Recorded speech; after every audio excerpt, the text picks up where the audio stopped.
Welcome back. Faizabad धरना case की supreme court of Pakistan में समाअत जारी है। तलब करने पर चेयरमैन पैमरा सलीम बेग अदालत में पेश हो गए हैं। दौरान समाअत सुप्रीम कोर्ट ने फैक्ट फाइंडिंग कमेटी की कानूनी हैसियत पर सवाल उठाया। अटॉर्नी जनरल ने अदालत को यकीन दहानी करवाई। इंक्वायरी एक्ट के तहत न्याय कमीशन तश्कील दिया जाएगा। चीफ जस्टिस ने इस्तफसार किया, फैक्ट फाइंडिंग कमेटी कब तश्कील दी गई है। अटॉर्नी जनरल ने जवाब दिया, कमेटी 19 अक्टूबर को तश्कील दी गई। पहला इजलास 26 अक्टूबर को हुआ। कमेटी अपनी रिपोर्ट वजारत दिफा को देगी।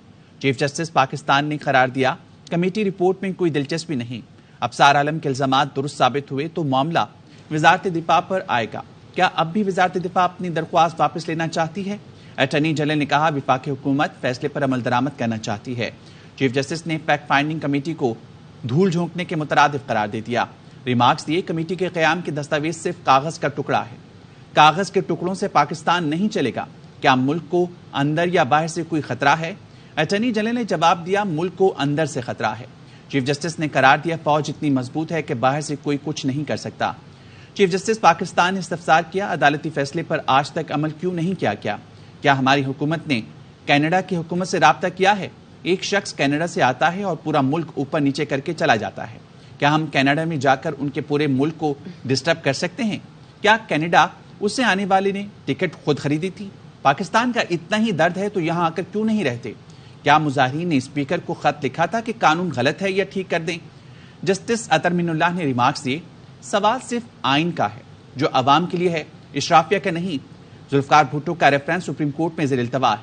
चीफ जस्टिस ने इस्तफसार किया, फैजाबाद धरने से मुल्क को कितना मुआशी नुकसान हुआ।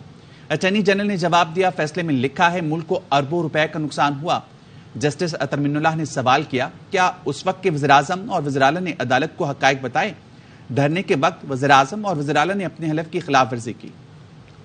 और सुप्रीम कोर्ट में फैजाबाद धरना नजरसानी केस की समाअत पर तीसरे नंबर पर लगे मुकदमे को बाद में सुनने का कहा गया था। वकील मुकदमा की जानिब से कहा गया कि मेहरबानी फरमाकर मेरा मुकदमा सुन लें, मैंने दूसरी अदालत भी जाना है। चीफ जस्टिस ने कहा, चलें आप केस का रिकॉर्ड दिखा दें, फैजाबाद धरना केस बाद में सुनते हैं। तो धरना केस की समाअत जारी है। अदालत ने चेयरमैन पैमरा सलीम बेग को रोस्ट्रम पर बुलाया। चीफ जस्टिस की जानिब से कहा गया कि साबिक चेयरमैन अफसार आलम ने एक बयान हलफी दिया है। हमें ताज्जुब हुआ, आपके वकील ने कहा वो बयान पढ़ा नहीं। चेयरमैन पैमरा सलीम बेग ने कहा कि अफसार आलम ने जो कहा वो उन्हीं के साथ हुआ होगा। जस्टिस अतर मिनुल्लाह ने इस्तफसार किया, आपके साथ ये कभी नहीं हुआ? जिस पर चेयरमैन पैमरा सलीम बेग ने कहा, मेरे साथ ऐसा कभी भी नहीं हुआ। तो चीफ जस्टिस ने कहा कि आपको जाती तौर पर पता है कि बयान हलफी में क्या कहा गया है? जिस पर चेयरमैन पैमरा सलीम बेग ने अदालत में बयान दिया, मुझे कुछ खास पता नहीं है। चीफ जस्टिस ने कहा, आप कब से चेयरमैन पैमरा हैं और किस महकमे से आए हैं?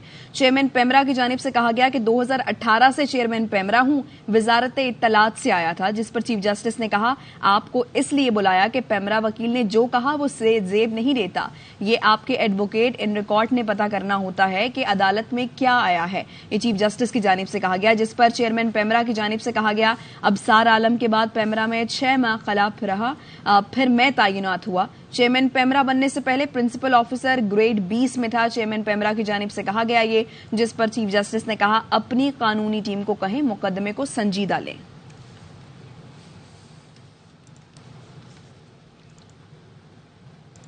इस्लामाबाद हाईकोर्ट ने ऑडियो लीक्स के खिलाफ केस की समाअत का तहरीरी हुक्मनामा जारी कर दिया है। जस्टिस बाबर सत्तार ने साबिक चीफ जस्टिस के बेटे और बुशरा बीबी की दरखास्तों पर तहरीरी हुक्म जारी किया। हुक्मनामे में कहा गया है कि किसी को शहरियों के फोन टेप और रिकॉर्डिंग की इजाजत नहीं थी। इस हवाले से वफाकी हुकूमत ने आगाह कर दिया है। अदालत से सवाल किया कि शहरियों की इलेक्ट्रॉनिक सर्विलेंस कॉल्स रिकॉर्डिंग सलाहियत किस इदारे के पास है। अटॉर्नी जनरल ने कहा, वो वज़ीर-ए-आज़म और वफाकी काबीना से इस मामले पर मुशावरत करेंगे और रिपोर्ट अदालत में जमा कराएंगे।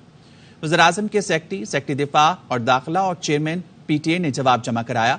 हुकूमती जवाब के मुताबिक किसी को शहरियों की फोन टेप और रिकॉर्डिंग की इजाजत नहीं दी गई। पाकिस्तान में गैर कानूनी तौर पर मुकीम गैर मुल्की अफराद की वापसी की डेडलाइन खत्म हो गई। आज से बेदखली के लिए मुल्क गिर ऑपरेशन का आगाज हो गया। फॉरेन एक्ट 1946 के तहत तमाम सूबों को बेदखली का हुक्मनामा जारी कर दिया गया। हुक्मनामे के मुताबिक मामूली जराइम में ज़ेरे तफ्तीश और सजा याफ्ता गैर कानूनी तौर पर मुकीम गैर मुल्कियों को बेदखल कर दिया जाएगा। निगरान हुकूमत ने खबरदार किया है कि कोई पाकिस्तानी गैर कानूनी तारकीन वतन को पनाह देने में मुलव्वस पाया गया तो सख्त एक्शन होगा। सिक्योरिटी फोर्सेस ने मैपिंग और जियो फेंसिंग करके गैर कानूनी तौर पर मुकीम गैर मुल्की बाशिंदों की निशानदही का अमल मुकम्मल कर लिया है। गैर कानूनी तौर पर मुकीम बाशिंदों को होल्डिंग सेंटर्स में रखा जा रहा है। अब तक 1,26,017 अफगान पनाह गुज़ीन वापस चले गए हैं। और अब बात करेंगे पाकिस्तान को रजाकाराना छोड़ने वाले गैर कानूनी गैर मुल्की अफराद तैयार हो जाएं। आज से उनके खिलाफ मुल्क भर में ऑपरेशन हो रहा है। तमाम अफराद को गिरफ्तार करके होल्डिंग सेंटर्स में रखा जाएगा। जो भी गैर कानूनी मुकीम है उनके खिलाफ ये कार्रवाई की जाएगी। हमारे साथ कराची से अफजल खान जबकि पेशावर से अदनान तारिक मौजूद हैं। पहले पेशावर का रुख करेंगे। आप बताइएगा अदनान, अब तक कितने लोग यहां से वापस जा चुके हैं? जी बिल्कुल, खैबर पख्तूनख्वा में एक बड़ी तादाद गैर मुल्कियों की जो है मौजूद है, जिनके हवाले से गुज़श्ता रात की डेडलाइन ख़त्म होने के बाद कार्रवाइयों का आगाज़ जो है वो कर दिया गया। खैबर पख्तूनख्वा में सबसे ज़्यादा जो है वो अफ़गान महाजरीन जो है वो यहाँ पर मुकीम है। ज़्यादातर महाजरीन जो है वो गैर रजिस्टर्ड है, जिनके खिलाफ कार्रवाइयाँ जो है वो शुरू कर दी गई हैं। गुज़श्ता रोज़ तक जो है वो तुरखम के रास्ते जो है तकरीबन 1 लाख से ज़ायद जो है वो गैर रजिस्टर्ड अफ़गान महाजरीन को जो है वहाँ से मुकम्मल जो है वो उनको सामान के साथ, उनको अद्वियात के साथ और मेडिकल कैंप में उनको तमाम तर सहूलत के बाद जो है तुरखम के बाद जो है उनको अफगानिस्तान मुंतकिल किया गया है। दूसरी तरफ मैं आपको बताता चलूँ कि खैबर पख्तूनख्वा के मुख्तलिफ अजला में पोलियो मुहिम भी जारी है। उसके साथ साथ सिक्योरिटी के भी सख्त इकदाम किए गए हैं। अब से कुछ ही देर पहले इस्लामाबाद में जो गैर रजिस्टर्ड अफगान महाजरीन गिरफ्तार हुए थे उनको खैबर पख्तूनख्वा पुलिस के हवाले किया गया है, जिनको कुछ ही देर में तुरखम पुलिस के हवाले किया जाएगा। 2 गाड़ियाँ हैं जो है उसमें तकरीबन 64 गैर रजिस्टर्ड अफगान महाजरीन जो है उनको तुरखम जो कैंप है, होल्डिंग कैंप, वहां पर मुंतकिल किया जाएगा। इस वक्त अभी होल्डिंग कैंप्स में मुंतकिल किया जा रहा है। अदनान साथ रहिएगा, कराची की सूरत हाल के बारे में आगाह करेंगे अफजल खान। बताइए अफजल। देखिए, कराची में भी जो गैर रजिस्टर्ड अफगान महाजरीन हैं उनके खिलाफ ऑपरेशन जारी है। जो होल्डिंग सेंटर हाजी कैंप में बनाया गया है वहां पर अब से कुछ देर कबल भी 3 जो गैर कानूनी तौर पर मुकीम अफगान शहरी हैं उनको लाया गया था। मजमूई तौर पर अब यहाँ पर 10 ऐसे अफराद मौजूद हैं जिनको होल्डिंग सेंटर के अंदर रखा गया है। डिप्टी कमिश्नर ने अब से कुछ देर कबल जो है वो मीडिया से गुफ्तगू में बताया कि होल्डिंग सेंटर के अंदर 500 अफराद को रखने की गुंजाइश है और इस सिलसिले में उन्होंने तमाम इंतजामात मुकम्मल कर लिए हैं। होल्डिंग सेंटर के अंदर पुलिस के अलावा दीगर कानून नाफिज करने वाले इदारे भी हैं। तरीक़ेकार यही है कि जो अफराद यहाँ पर जमा होते हैं लगभग 35 से 40 के करीब जब जमा हो जाते हैं तो इस दौरान उनके कवायद भी चेक कर लिए जाते हैं। फिर उसके बाद उन्हें एक बस में सवार करके स्पेशल ब्रांच की टीम के साथ चमन बॉर्डर भेजा जाता है, जहाँ पर जो आखिरी जो ज़ाब्ते की कार्रवाई है वो मुकम्मल होने के बाद अफगान हुकाम के हवाले उन्हें किया जा रहा है। तो अब तक जो है वो रज़ाकाराना तौर पर लोग जो जा रहे थे, अब उनकी डेडलाइन खत्म होने के बाद उनके खिलाफ कराची भर के अंदर डेडलाइन खत्म हो गई और अब ऑपरेशन का आगाज कर दिया गया है। हमारे नुमाइंदगान हमारे साथ मौजूद थे, आप दोनों का बहुत शुक्रिया। कराची में सुराबकोट अल आसिफ स्क्वायर पर गैर कानूनी मुकीम अफराद के खिलाफ पुलिस का ऑपरेशन। कार्रवाई के दौरान 20 से ज्यादा अफराद को हिरासत में लिया गया है। कई अफराद के पास डुप्लीकेट पाकिस्तानी शनाख्ती कार्ड भी हैं। मजीद बताएंगे नजीर शाह। आप बिल्कुल देखें, मैं इस वक्त सुराबकोट अफगान बस्ती में मौजूद हूँ, जहाँ पुलिस की भारी नफरी दाखिल हुई है और यहाँ पर बाकायदा क्रैकडाउन दिया गया। आप देख सकते हैं कि यहाँ पर भागदौड़ शुरू हो गई है। ये बात आपको अंदर से दिखा सकूं कि यहाँ पर बड़ी तादाद में लोग रहते हैं। SHO की जानिब से इनको समझाया भी जा रहा था, ऐलानात भी किए जा रहे थे, लेकिन अब बाला हुकाम की जानिब से बाकायदा ऑपरेशन के अहकाम दिए गए, जिसके बाद पुलिस की नफरी यहाँ पर पहुंची है। क्यों पुलिस को देख के भागे हो? डर गया। हम प्यार से कहाँ के तुम? अफगान बस्ती के। पुलिस के एहलकार ने इसको गिरफ्तार कर लिया, अब लेके जा रहे हैं। मजीद भी गिरफ्तारियां हम देख सकते हैं कि इनको गिरफ्तार करने के बाद अब मोबाइल में मुंतकिल किया जा रहा है। जो लेडी पुलिस है वो भी यहाँ पर मौजूद है। जितने भी अफराद हैं उनको यहाँ गिरफ्तार किया जा रहा है और मजीद नफरी ने चारों जानिब से इस पुलिस ये जो अफगान बस्ती है इसको घेरे में ले लिया। जी वापस आएंगे एक ब्रेक के बाद, हमारे साथ रहिए। Welcome back. निगरान वज़ीर दाखिला सरफराज बुगटी का ऐवान बाला में सेनेटर मोहम्मद कासिम के बयान पर रद्द-ए-अमल। कहा उन्होंने BNP मैंगल का बिल्कुल नाम नहीं लिया। बलूचिस्तान में डेथ स्क्वाड BLA के हैं। उन्होंने 5000 मासूम शहरियों को शहीद किया। میں نے تو بالکل BNP مینگل کا نام نہیں لیا. جو ڈیتھ اسکواڈز ہیں وہ BLA ہے جس نے 5000 انوسنٹ سویلینز کو شہید کیا ہے. پنجابیوں کی کلنگز ہوئی ہیں, پروفیسرز, ٹیچرز, ڈاکٹرز مارے گئے ہیں. BLA headed by Hyrbyair Marri sir, UBA headed by his younger brother جو زامران مری ہے, BRA headed by Brahamdagh Bugti, BLF headed by doctor Allah Nazar, Achhu group BLA Achhu group جو ہے headed by Bashir Zeb, and Lashkar Balochistan headed by Javed Mengal صاحب.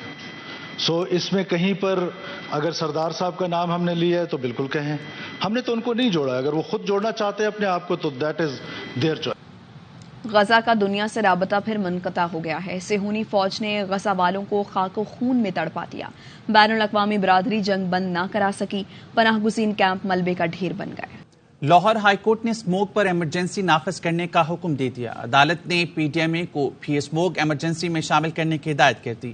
عدالت نے کہا اسموک کی صورتحال کی ذمہ دار حکومت ہے. اسکولوں کی اسمبلیوں میں بچوں کو اسموک کے خلاف رہنمائی دی جائے. مسلسل 4 شکستوں کے بعد پاکستان نے ورلڈ کپ میں کامیابی حاصل کر لی. بنگلہ دیش کو بآسانی 7 وکٹ سے شکست دے دی. وکیل پیمرا کے درمیان میں بولنے پر چیف جسٹس وکیل پر برہم ہو گئے. چیف جسٹس نے کہا آپ کو درمیان میں زیادہ بولنا ہے تو اپنا کنڈکٹ دیکھ لیں. آپ کا کام ہے اپنے موکل کو بتانا کہ فیصلے پر عمل کریں. چیف جسٹس نے کہا آپ نے یہی نہیں کرنا تو الگ ہو جائیں. جسٹس اطہر من اللہ کی ایسے رحمان کو دوبارہ مخاطب کرنے کی کوشش. چیف جسٹس نے کہا بالکل جانے دیں انہیں, یہ ان کا کنڈکٹ ہے. ابصار عالم نے لوگوں کا نام لیا, آپ میں تو جرت نہیں, آپ کو کس نے نظر ثانی درخواست دینے کا کہا تھا. چیف جسٹس نے کہا آپ نے اللہ کو جواب نہیں دینا کیا, ایمانداری سے جواب دیں. چیف جسٹس نے کہا ذرا سا ہم نے آپ کو دبایا, آپ نے کہا ہم عمل درآمد کریں گے. چیف جسٹس نے کہا سب نے دائر کی تو آپ نے سوچا ہم بھی کر دیتے ہیں. پیمرا نے بطور ریگولیٹری ادارہ نظر ثانی دائر کی. یہ کہنا تھا چیئرمین پیمرا سلیم بیگ کا, جس پر چیف جسٹس نے کہا ہم آپ کو مضبوط کر رہے ہیں. چیف جسٹس نے کہا ہم کہہ رہے ہیں بتائیں آپ کے امور میں کون مداخلت کر رہا ہے, جس پر چیئرمین پیمرا نے کہا ہماری غلطی تھی, نظر ثانی درخواست دائر کی. چیف جسٹس نے کہا نظر ثانی درخواست پر دستخط صرف چیئرمین پیمرا کے ہیں. ظاہر ہوتا ہے کہ نظر ثانی دائر کرنے کا فیصلہ چیئرمین پیمرا کا اپنا تھا. چیئرمین صاحب آپ سے 3 حکومتیں بہت خوش تھیں, اس پر کس سے ڈرتے ہیں. چیف جسٹس کا چیئرمین پیمرا سے استفسار. چیف جسٹس نے کہا میری اور آپ کی عمر میں کچھ معلوم نہیں موت کب آ جائے. اللہ کے علاوہ کسی سے نہیں ڈرتا, یہ کہنا تھا چیئرمین پیمرا کا. جسٹس اطہر من اللہ نے کہا ابصار عالم نے پریس کانفرنس کی اور وزیراعظم کو خط لکھ کر بھی حقائق بتائے. انہوں نے کہا حیرت ہے اس وقت کے وزیراعظم چیف جسٹس آرمی چیف نے کچھ نہیں کیا. ابصار عالم نے خط اس وقت کے وزیراعظم نواز شریف کو لکھا تھا. کرسی سے اترنے کے بعد ہر وزیراعظم کہتا ہے میں مجبور تھا, اس معاملے کی بہت سنگین انکوائری ہونی چاہیے.